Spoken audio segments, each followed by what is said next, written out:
మనతో ప్రొఫెసర్ కోదండరామ్ వారు ఉన్నారు. వారిని అడిగి మరిన్ని విషయాలు తెలుసుకుందాం. సార్, రెండు రాష్ట్రాలకు సంబంధించిన ముఖ్యమంత్రులు భేటీ కావడాన్ని మనం ఎట్లా చూస్తాం? తెలంగాణ సమాజంగా, అదేవిధంగా ఉద్యమకారులుగా. ఇది భేటీ నా దృష్టిలో అయితే ఇది అవసరం. ఒక రకంగా చెప్పాలంటే అనివార్యం కూడా. ఎందుకంటే రాష్ట్రాల ఏర్పాటు 2014 రాష్ట్రాల పునర్వ్యవస్థీకరణ చట్టం ప్రకారం జరిగిపోయింది. ఆ చట్టం ప్రకారము అటు ఆంధ్రప్రదేశ్ ఇటు తెలంగాణ పుట్టినాయి. అయితే రెండు రాష్ట్రాల మధ్య ఉన్న విభిన్న మధ్యన వనరుల పంపిణీకి కానీ, అదేవిధంగా వ్యవస్థల విభజనకు కానీ చర్యలు తీసుకోవటానికి అందులో కొన్ని ఏర్పాట్లు చేశారు వాళ్ళు.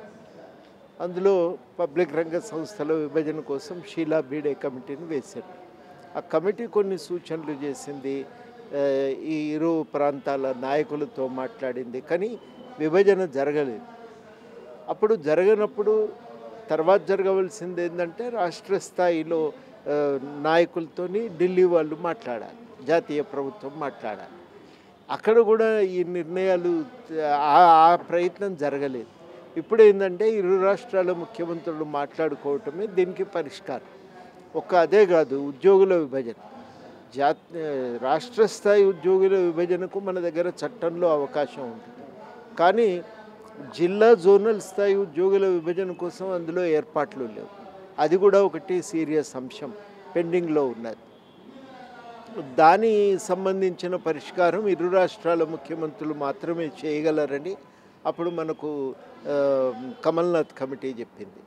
జలవనరుల పంపిణీ ఉంది, ముఖ్యమంత్రులు కూర్చుంటేనే పరిష్కారం తేలుతుంది. అట్లాగే భద్రాచలం దగ్గర కూడా సరిహద్దు ఏర్పాటు సరిగ్గా జరగలేదు.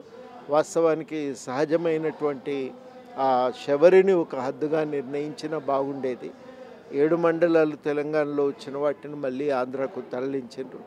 ఇప్పుడు ఇవన్నింటి నేపథ్యంలో ఈ సమస్యలన్నింటి పరిష్కారానికి ముఖ్యమంత్రులు కూర్చోవటం, మాట్లాడటం తప్ప ఇంకొక మార్గం లేదు. ఆ ప్రయత్నమే మరి ఇరు రాష్ట్రాల ముఖ్యమంత్రులు చేయవలసి ఉంది. బహుశా దానికోసము ఈ సమావేశం అవసరం. ఈ సమావేశంలో చర్చించి ఒక పరిష్కారం చూపించాల్సిన అవసరం ఉంది. వెంటనే అన్ని పరిష్కారం అవుతాయని నేను అనుకోవటం లేదు.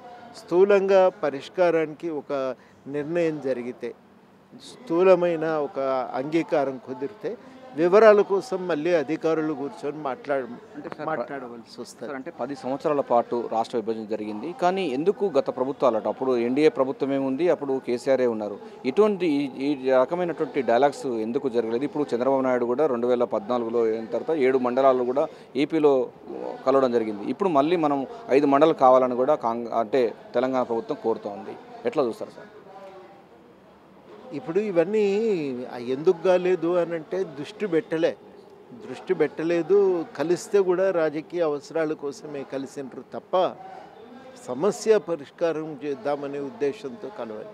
అక్కడ మనకు పెద్ద చిక్కుముడి సమస్య ఉన్నది.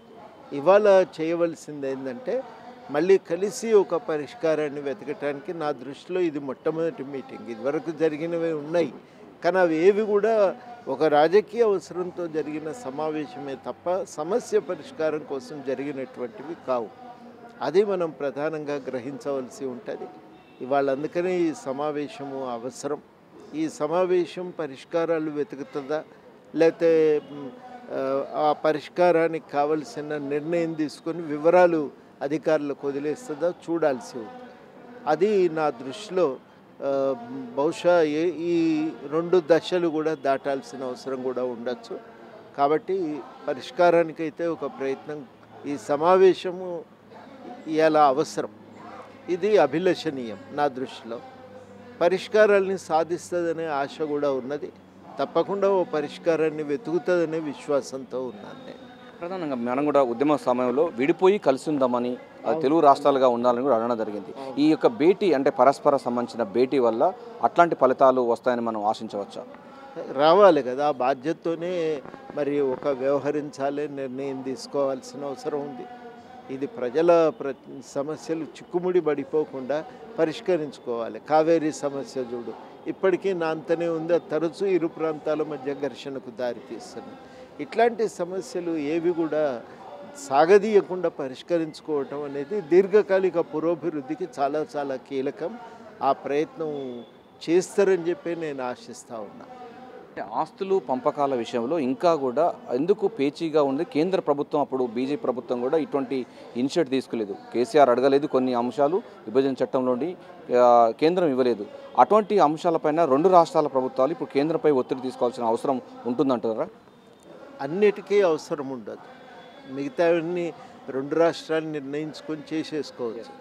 జలవనరుల విషయానికి వచ్చేసరికి ఒక అంగీకారం కుదిరితే ట్రిబ్యునల్ ముందుకు పోవాల్సి వస్తుంది. బ్రిజేష్ కమిటీను ఉంది, ట్రిబ్యునల్ ఉంది కదా, ఆ ట్రిబ్యునల్ ముందుకు వెళ్ళవలసి ఉంటుంది. కాబట్టి ఆ బ్రిజేష్ కమిటీ అంతిమంగా దానికి నిర్ణయం చెప్పవలసిన బాధ్యత ఉంది. అంటే ప్రధాన కొంతమంది వేరే అతని పార్టీ వాళ్ళు మళ్ళీ చంద్రబాబు నాయుడు యొక్క పరిపాలన వస్తుందని కూడా కొంత మాట్లాడుతున్నట్టు సందర్భం ఉంది. దీని ఎట్లా మనం తెలంగాణ వాదిగా జేఏసీ చైర్మన్గా ఎట్లా చూస్తారు సార్? అది అంత సాధ్యమయ్యేది కాదండి. ఆయన అక్కడ ప్రాంతానికి ముఖ్యమంత్రి, ఆ ప్రాంత ప్రయోజనాలు కాపాడాల్సిన బాధ్యత వారి మీద ఉంది. ఇక్కడున్న ముఖ్యమంత్రి ఈ ప్రాంత ప్రయోజనాల కోసం పనిచేయాలి. అది తప్పదు కదా, దాన్ని తప్పించుకొని పోవటం కూడా ఇద్దరికీ కుదరదు. ఆ స్థానాల్లో వాళ్ళు ఉన్నారు, ఆ స్థానం వాళ్ళకి ఆ పాత్ర కల్పించింది, దాన్ని కాదనటం అనేది కుదరదు. అది చట్టబద్ధంగా ఆ బాధ్యతను నిర్వర్తించవలసిందే.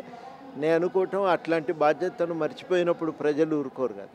కాబట్టి తప్పనిసరిగా రాష్ట్రాల ఏర్పాటు అనేదే తెలంగాణకు ఒక ప్రత్యేక రాజకీయ ప్రతిపత్తిని కల్పించింది. ఆ రాజకీయ ప్రతిపత్తి వల్ల ఇక్కడి నాయకులు పాత సంబంధాల ప్రకారము చంద్రబాబు నడుచుకోలేడు, తర్వాత రేవంత్ రెడ్డి గారు కూడా దాన్ని దృష్టిలో పెట్టుకొని వ్యవహరించటం సాధ్యం కాదు. అది ఇద్దరికీ కూడా ఇప్పుడున్న పరిస్థితిని దృష్టిలో పెట్టుకొని వ్యవహరించాల్సి ఉంటుంది. అందుకని అనుమానాలు వల్ల ప్రయోజనం లేదు. మనం ఇది ఏం కోరుకుంటున్నామో అది కావాలంటే మనం కూడా ప్రజల ముందు పెట్టచ్చు, ప్రభుత్వానికి తెలియజేయవచ్చు. ఇంకా ఒక రోజు 2 రోజులు ఉంది కదా, మనకేమన్నా ఆలోచనలు ఉంటే ముఖ్యమంత్రి గారికి ఆలోచనలను తెలియజేయవచ్చు, చేరవేయవచ్చు. ఇవి చర్చలో ఇట్లాంటి అంశాలు ఉంటే బాగుంటుంది అనేది ఒక ఆలోచన కూడా వారి చెవిలో వేయవచ్చు. ఆ ప్రయత్నం చేస్తే ఇంకా కొంత సీరియస్గా వారు కూడా ఈ అవకాశాన్ని ఉపయోగించుకోగలుగుతారు, మనకు కూడా మేలు జరుగుతుంది కదా. అది నా దృష్టిలో చాలా కీలకం. సార్, కేసీఆర్ నిన్న కూడా 6 నెలల్లో కాంగ్రెస్ ప్రభుత్వము ప్రజల వ్యతిరేకత కూడగట్టుకుందని ఒక వ్యాఖ్యలు చేశారు. ఎట్లా చూస్తారు సార్ 6 నెలల యొక్క పరిపాలన? 6 నెలల్లో ఆయనకు చేతనైంది ఆయన చేసిందండి. ఇప్పటివరకు 3 నెలలు ఎన్నికలే పోయినాయి. ఇంత సుదీర్ఘకాలం కోడ్ ఎప్పుడు కూడా లేదు, ఇప్పుడు ఉంది కాబట్టి ఇబ్బందులు అయితే ఉంటాయి, తప్పదు అది. కాబట్టి ఒకటే నేను చాలా ఎవరడిగినా చెప్తున్నది ఏంటంటే, ఒక ప్రజాస్వామిక వాతావరణం ఉంది, ప్రశాంతంగా బతుకుతున్నాం. ఇంకంతకంటే ముఖ్యంగా మనం ఏం కోరుకుంటున్నాం? దాని తర్వాత ఇంకా అభివృద్ధికి నిర్ణయాలు జరగాలి. ఆ దిశలో ప్రభుత్వం పోతున్నది, ఆలోచిస్తున్నది. తప్పకుండా సానుకూల నిర్ణయాలు చాలా విషయాలపైన తీసుకుంటున్నారు. మన టీచర్ల ట్రాన్స్ఫర్లు, ప్రమోషన్లు కూడా చాలా సమర్థవంతంగా నిర్వహించారు. కాబట్టి ప్రయత్నము జరుగుతుంది. దానికోసం కూడా ఒక ఆశతోని నేను కానీ నాలాంటి వాళ్ళు కానీ ఎదురు చూస్తూనే ఉన్నాం. ఇరు రాష్ట్రాల ముఖ్యమంత్రుల యొక్క సమావేశాలు చాలా ఆహ్వానించదగ్గ విషయమని కూడా ప్రొఫెసర్ కోదండరామ్ చెప్తున్నారు. డెఫినెట్గా తెలుగు రాష్ట్రాలు విడిపోయి కలిసి ఉంటాము, విభజన సమస్యలు అనేకమున్నాయి, వాటి పరిష్కార మార్గాలు అన్వేషణలో భాగంగా ఇది ఒక పునాది అవుతుందని కూడా ప్రొఫెసర్ కోదండరామ్ అంటున్నారు. కెమెరా శంకర్తో కలిసి Sadiq, big TV, Hyderabad. For more videos like this, subscribe Big TV channel.